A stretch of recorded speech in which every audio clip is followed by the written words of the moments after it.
Do you know the actual differences between right-wing and left-wing politics? Do you know the reason behind the policies? Or have you learned what you know from arguments on social media? In these next few videos, I want to simplify and explain the inherent differences between those on the right and those on the left.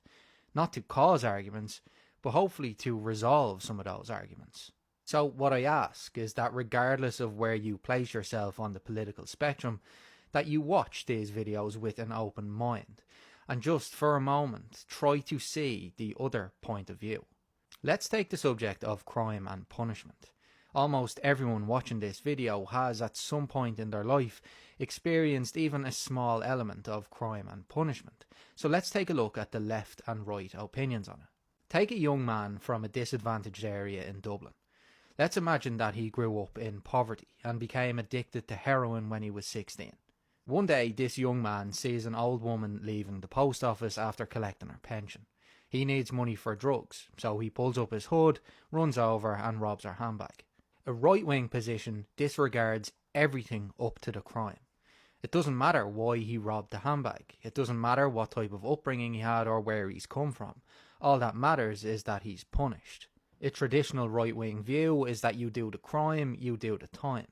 The young man should be locked up for a certain period of time, and that's that.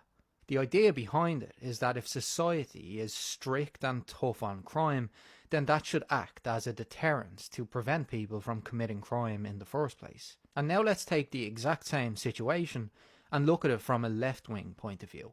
What led this young man to commit the crime in the first place?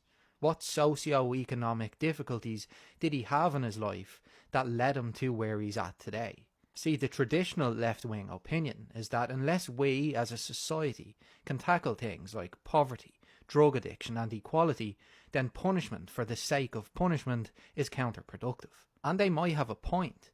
If we look at the rate of recidivism or reoffending among young men in Ireland, it's extremely high, often over 60%. The left, therefore, often believe that tackling the cause is more important than tackling the result. Now, both sides have pros and cons. Under right-wing policies, we throw people into prison and we accept that a lot of them, the majority of them, will reoffend. Under left-wing policies, we focus on rehabilitation rather than punishment, which can often leave victims feeling like they haven't gotten justice. Now, since the 80s, both sides have made some concessions. Many on the left have now adopted something called leftist realism, where they understand the implications that crime has and focus more on the victims. Many on the right have adopted something called compassionate conservatism, where they acknowledge that crime disproportionately affects working class areas, and so they accept that focus needs to be put onto prevention. See, the important part to take away is that both sides want the same thing. A safe society where we can live, grow and raise children.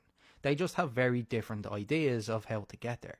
So let me know in the comments what you think, and if you can see the benefits or risks of either position.